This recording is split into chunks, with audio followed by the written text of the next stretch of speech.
What is up, you guys? Welcome back to another video. Say hi, mommy. Tell them what's gonna happen. Cassandra's getting her first haircut, you guys. Oh, I'm so sad. I'm not sad, I'm like bittersweet moment. But she went bald all on one side, so now this side of her hair is like much longer, and it's like the baby hairs that grew out, so it gets tangled and like knotted. And well, I didn't want to cut it myself, so I came here to the girl that cuts my hair. Her name's Celeste, and she's gonna cut her hair. A ver si se deja. Say bye bye pelo. Just a little trim, nothing crazy, but bittersweet moment. So this is what I'm talking about, like estos pelos. ¿Qué? Déjame. These long hairs right here, just on this side, get super tangled, and on this side no. So she's just gonna even it out and give her a fresh cut. She's gonna have, so también para que le crezca más rápido. But Cassandra, how do you feel you're gonna get a haircut, mama? How do you feel? What do you have to say? Nada?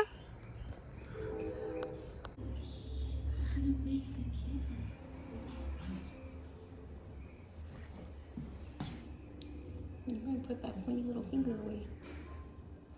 Welcome to the world of Hot Wheels. It's so even now, you guys. Ride the most epic Tony Hawk parks ever. Welcome back to a story time. Today's video is going to be about my pregnancy experience and labor. I just wanted to start off by saying that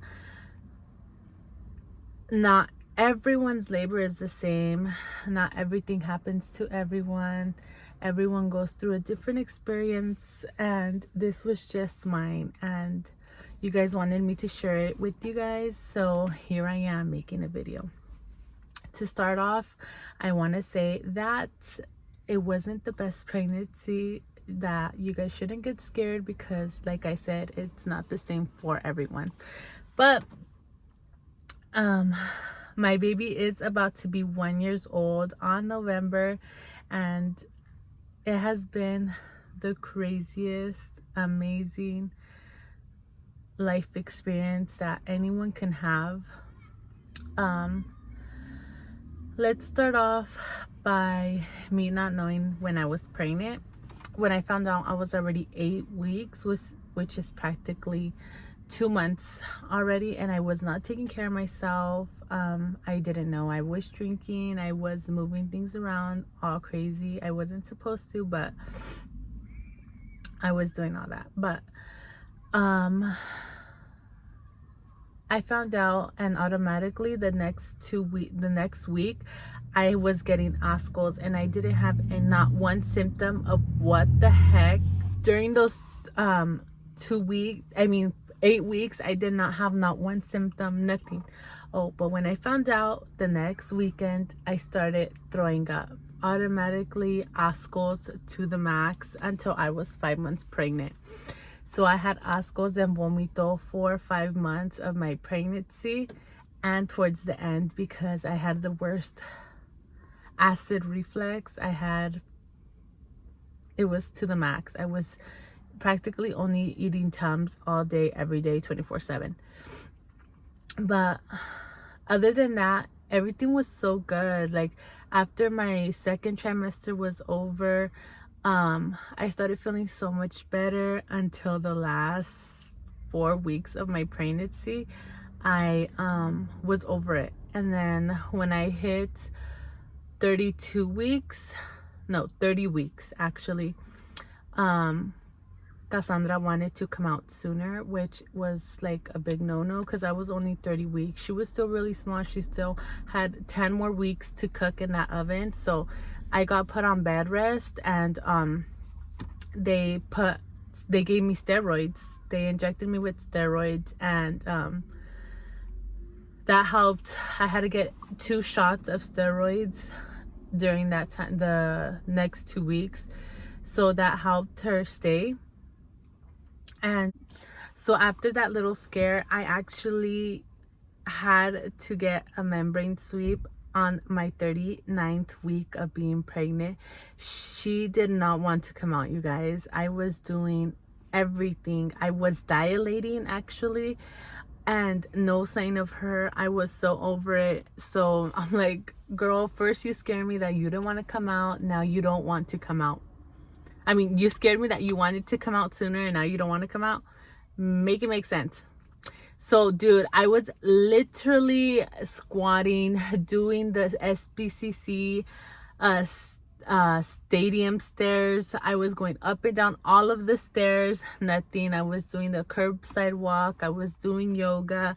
I was doing everything because I was so over being pregnant. I got so huge. I literally felt her kicking my throat. It felt like I was gonna throw up every time she moved. Girl, the pressure you feel down there when you are that big is a big no. And I went into my appointment, and my doctor, which was Dr. Rashti, he asked me, he's like, do you want me to help you have this baby already? Because he just saw how over it I was. And I was just like, yes, please. So he recommended the main brain sweep. Guys, I didn't know it was gonna hurt me that bad. That shit hurts so bad that you get like PTSD every time you go to your damn doctor's appointment. In my experience, you guys, that shit fucking hurt. And I got it done on my 39th week, and I was due November 7th, a week before my due date. And he's like, they should help you like get all your things ready at night. And I was like, okay, cool, whatever, you know, like I'm having my baby today. I was excited. After that pain, I got so happy. I had a little bit of cramping, but no sign of Cassandra, you guys. No sign of Cassandra. She did not want to come out. And he's like, if you come in next week, I'm gonna be mad. I'm like, you're gonna be mad? I'm over this. I'm the one pregnant, you know, like. And I, sure enough, have to go to my next week appointment. And he told me, he's like, do you want me to do another main brain sweep? And I was like, do you recommend it? I don't know what to do anymore. And obviously, it's when your baby wants to come out, you guys. Like, you can't force your baby out. And I was just so over it. I was tired. I was so tired, you guys. Like, it's so tiring being pregnant. Cassandra's actually in the back sleeping, so that's why I'm recording here in the car. I'm waiting for her doctor's appointment. But guys, I get another main brain sweep, and this time it works. I went on Monday, my next up week, and he does it again. Hurts like a bitch, but I get it done again. And that was like around 10 in the morning, my appointment. And at 2 o'clock in the afternoon, I started having little contractions. And I wasn't saying anything to my mom or to Luis. I was just keeping it to myself until they started getting harder, which was around 4. But nothing like unbearable. Like I was going through it fine, just fine. So I started getting contractions, and then I let them know, like, okay, I think it's gonna happen, but I don't want to go to the hospital. He told me to go to the hospital when I'm having them 3 minutes apart. So I'm over there at home taking it like a champ, you know, like I was already 4 centimeters dilated that day that I went to the doctor's, and he told me, even if you dilate 1 more, I'm keeping you. So I was just hoping I was dilating. I was on my bouncy ball, I was squatting, I was doing all kinds of exercises to help me go through the pain. And around 3 in the morning, so I was literally having contractions all day. And at 3 in the morning, they started getting 3 minutes apart, but they still weren't unbearable. I was still able to do it like at home, like, but I was getting scared because he's like, you need to come in when they're 3 minutes apart. So I called him at 3 in the morning, and I asked him, just like, okay, so my contractions are 3 minutes apart. They still don't hurt as much, but I'm having like them consistent now. He's like, okay, come in. So I go in, I get checked in, and the nurse comes in and she's like, okay, well, I'm gonna check how much you've dilated. And sure enough, I was 5.5 centimeters already dilated. And they called Dr. Rashti, and they're like, he told them, okay, keep her, I want her to have this baby.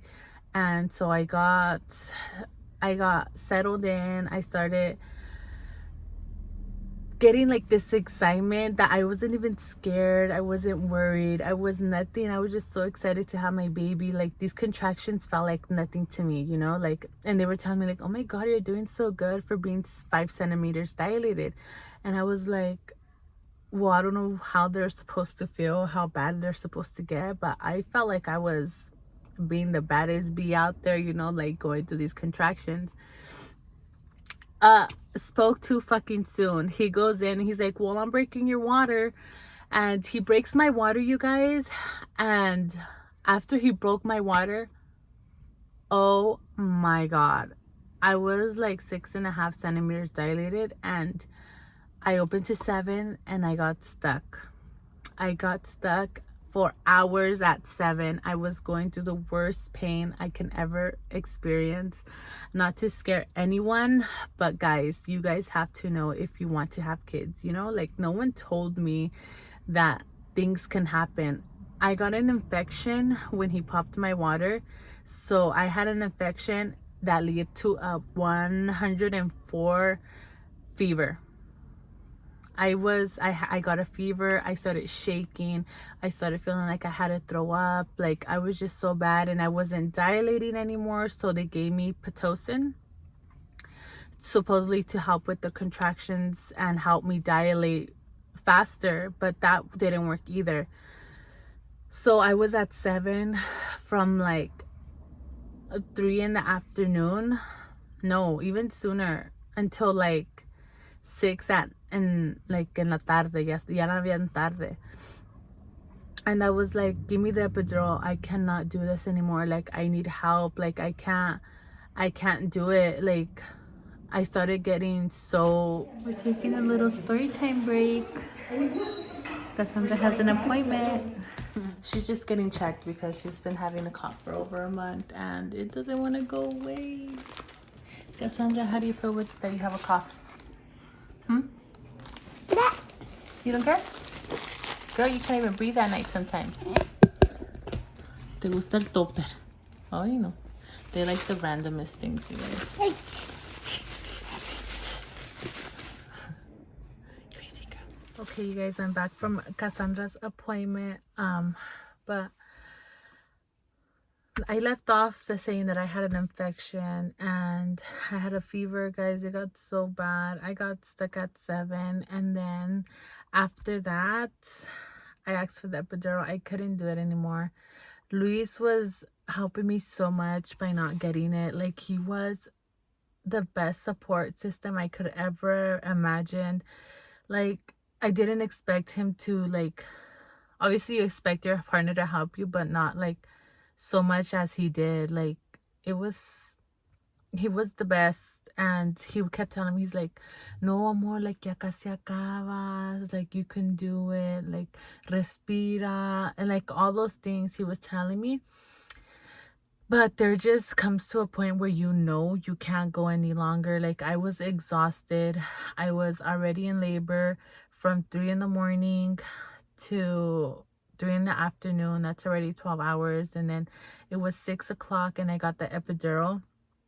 And they gave it to me. No, before I got the epidural, I did the IV medication, which relieved the pain for 15 minutes. And I passed out those 15 minutes. And literally the pain came back 100 times stronger. I was in shock. I couldn't do it anymore. Like you're not even there. Like your mind is like just focusing on breathing because they were back to back. So when I got that dose, they gave me a second dose. And after that dose, like nothing happened after the second dose. And I was like, give me the fucking epidural now.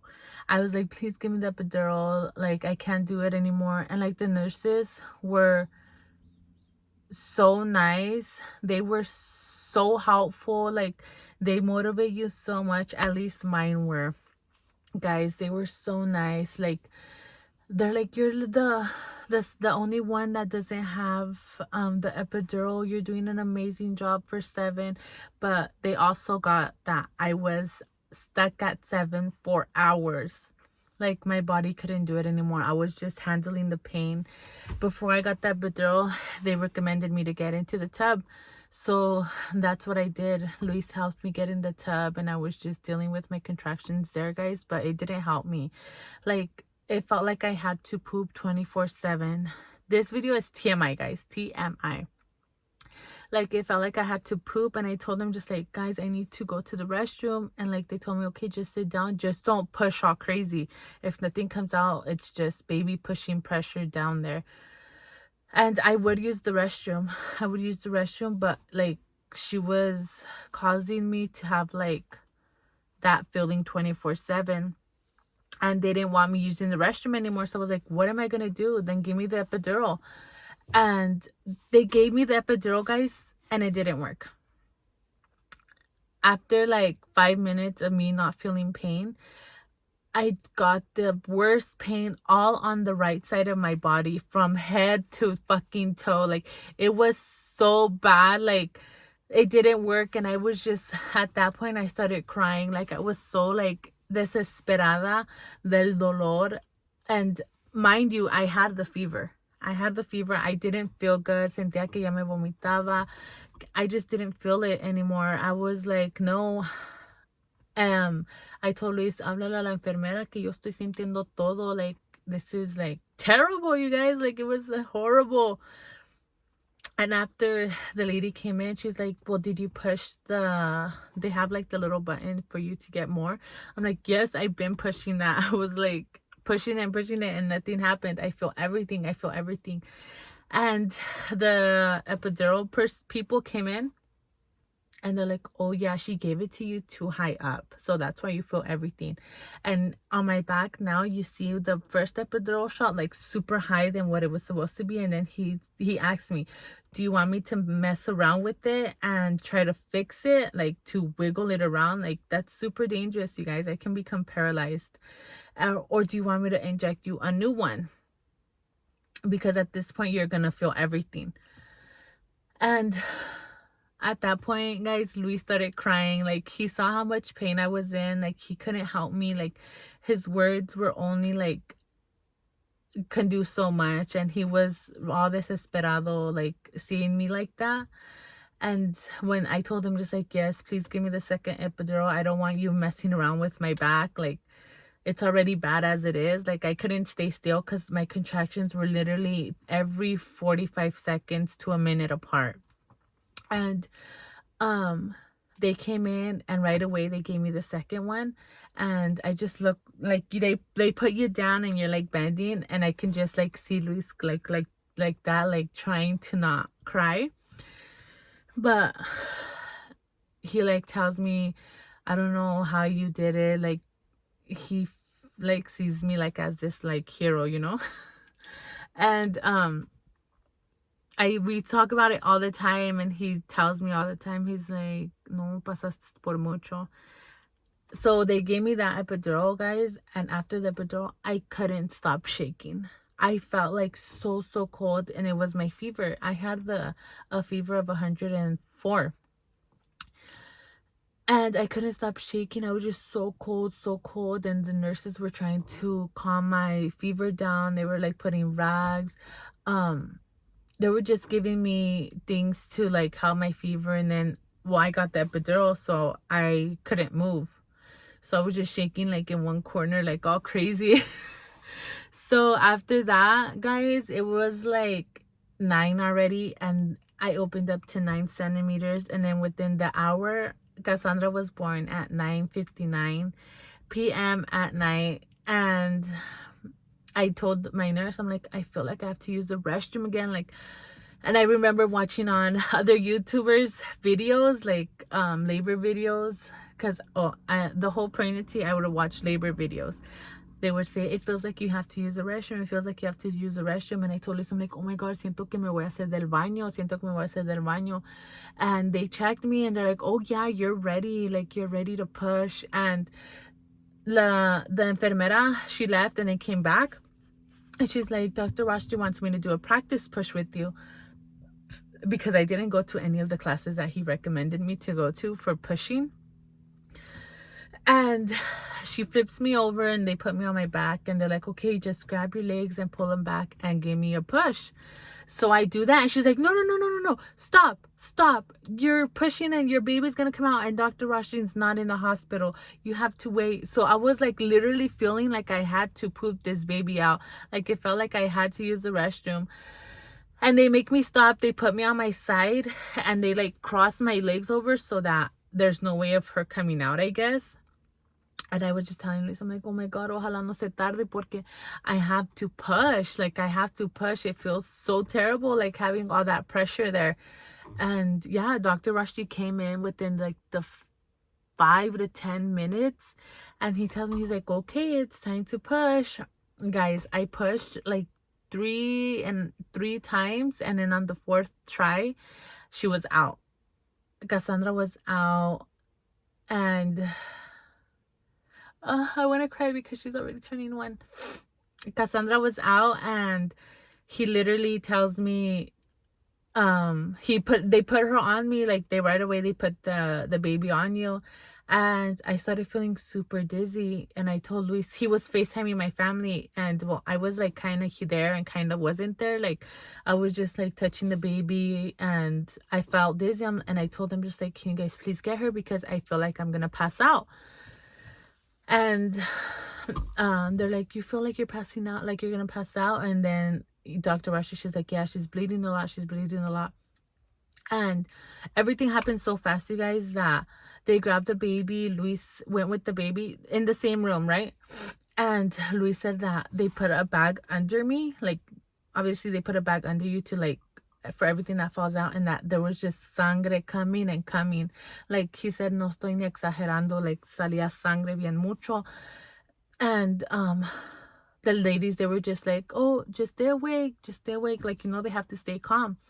And I just remember telling them, I'm like, am I okay? I don't feel good. I feel like I'm gonna pass out. I feel like at that point I think I wasn't even like there, you know, like I just felt like super dizzy. I felt super tired. I felt so tired.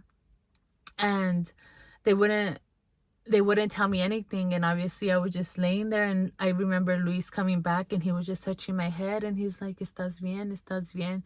And I hear the nurses, they're like, the crash carts outside. And I tell her, I'm like, am I okay? Like I started getting so scared and they're like, you're just losing a lot of blood, but we have it under control and blah, blah, blah. Guys, it was the scariest thing I've ever gone through. Like, knowing that you gave birth but that you're not okay. They're like, they can be because of your fever that happened and you have an infection, we're gonna get you situated. And they started giving me like juice and stuff like that, which I could barely take. But after a while, they like, Dr. Rushdie was working on me for a while, like pushing on me and trying to stop the bleeding. And he tells me, after a while they tell me, they're like, okay, you're gonna need blood transfusions. And I got two blood transfusions, and I had low white cells, guys. I lost so much percentage of my blood that they were like shocked that I didn't pass out. Like, and the next day they came in, they're like, this and this happened, like you need to stay a little longer. Instead of staying like a day and a half, I stayed 3 days because they were giving me a medication for my infection. They were giving me they gave me the 2 bag transfusions that same night. I had my baby at 10 o'clock, 9:59, guys. I didn't end up holding her right until like 2 in the morning, where I felt better. Like I was able to sit up, and they were able to, Luis was able to give me her. Like he was there with the baby while I was like trying to recuperarme. And after that, well, you think everything's okay, guys. No, like after me being in the hospital, I came home And I was just in so much pain down there, guys. Like, I was like, they didn't tell me that I had ripped upwards 2 degree going up. I forgot what they call it. I didn't rip going down. I ripped going up. I was in so much pain. Maybe they told me and I forgot, guys, because literally I forgot that I even had to go pick up Cassandra's birth certificate at the courthouse. I forgot that I had to do so many things because I wasn't there. And guys, your husband is only going to help you with like 2% information. And they were supposed to, they well, I don't remember that they told me that, right? That I ripped. And I was in so much pain when I got home, you guys, like so bad. And my mom would even tell me like, oh my God, I wasn't in this much pain and I had 4. I was just so out of it. And my mom was only able to help me for a week after I had the baby. And then she had to go back to work, and she lives in Fresno. And Luis also had to go back to work, so I would stay by myself with the baby, which wasn't a problem because she was a really good baby. But one of those days I was not feeling good. But Luis had gotten home. He gets home like at 5:30, and I tell him, I'm just like, I don't feel good. I feel so dizzy. Like, I feel like I'm gonna pass out. I don't feel good. And they're like, did you eat? You probably didn't eat. I'm like, yes, I ate. Like, I'm breastfeeding. I have to eat. Like, I have to feed my baby. And I told him just like, I'm just gonna jump in the shower. Mind you guys, it would even hurt me standing for a long period of time. Like, showering was so hard for me, especially rinsing and doing all that stuff down there. I told him I was in the shower and I'm like, oh my God, I feel dizzy. I feel dizzy. And he goes in and checks on me when I'm done. And I was sitting on the toilet, and I call him and I start yelling. And I'm like, I'm going to pass out. Like, I don't feel good. And he's like, que me puse toda blanca, that my lips got so white from like, I feel like they're all white now. I keep looking over there because I see Luis peeking through the window. I mean, through the door. But guys, he said que me puse toda pálida, toda blanca, like, que ya me estaba desmayando. And I remember I couldn't see anything, ya no miraba. So I don't know if I did pass out or if I just couldn't see. But he called the ambulance. The ambulance got there and they took me to the hospital. My baby was like 2 weeks old. And they take me to the hospital and they're like, you have an infection in your uterus. And they're like, did you have an infection when you gave birth? I'm like, yeah, I got an infection. But I was supposed to get one more dose of the medicine they were supposed to give me through my IV, and they didn't give it to me because they thought that I was fine, which is understandable, you guys. Like, sometimes they mess up, right? But they're like, and your white cells are super low. Like, you have super low white cells. And I told them, well, what do I do? They gave me medication. I went back home, and my family was like super helpful. Like, they came and they helped me with the baby while I was feeling better, guys. And mind you that my baby is already 11 months old. She turns 1 on November 9th. I barely started feeling better with my girl down there when she was 9 months. When I was 9 months, I finally was able to feel better down there. She had flipped my uterus backwards. There's so many things that had happened that I lagged on getting checked out just because I was so scared going to my OB again. It's like I got PTSD after so much pain that down there I didn't want him to check me. I didn't want him to check me because I was so scared. And guys, it wasn't supposed to take that long, and they put me in therapy for my girl, not for me, right? But they put me in therapy. Here in Santa Barbara, there's like this lady that helps you with your problems down there. And I barely started feeling better when, like, 2 months ago, you guys, like, Give your body rest, give your body time. Like, don't over force your body. Take care of yourself. When they tell you take care of yourself, guys, take care of yourself, because your body can only do so much. Like, it can do so much, but it can only handle so much, you know what I mean? But yeah, guys, like, it was crazy, and that's what I was scared of, my postpartum. I was so scared of the postpartum pain. I wasn't even scared to go into labor. And yep, sure enough, now I know why I was scared. Like if I knew all along that it wasn't gonna go well. But that's my story. That's what happened to me. And I'm not saying it will happen to you, because shit, my friends had babies and they were out and about like within 3 weeks. And I was like, what the fuck? Like, how? Explain. But everyone's different, you guys. Like, it's crazy. It's really crazy once you go through it, and like you look back and you're like, wow, I did that, you know?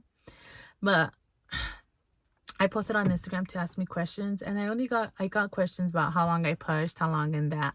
But I pushed for 4 minutes, less than 4 minutes. They asked me if I got postpartum depression. I didn't get postpartum depression. I feel like I was just overwhelmed with what was going on with my girl, you know? But luckily I am better now. My baby is so healthy. She is the most precious thing that had ever happened to me, guys. I would go through it again and again just for her, because she's my world, guys. And she almost killed me, but it's okay. That's what it's about. She almost killed me from day one, guys. What the fuck? But don't forget to like, comment, and subscribe. Love your babies. Appreciate your body. And don't overwork your body, guys. If you're having a baby, rest. Let your mom take care of your baby. Let your tia take care of your baby. Let them help you. Let them cook for you. Let them clean for you. Do not stress about cooking, because my husband did all that. I was like, boy, you're going to do all that. I'm like, don't stress about washing. That can wait. That can wait. Your body has to rest. You have to put your attention to your baby, because you're your baby's life. Like, you're keeping your baby alive. And if you're not okay, your baby's not going to be okay. So, cuídense. Cuídense, porque ya les dije. So that's my labor and pregnancy story, you guys. Oh my god, she's 11 months and I'm posting this. Well, I barely started my YouTube 3 months ago, but I hope you guys like this video. Leave me a question, comment, and I'll see you guys on the next one. Bye, guys.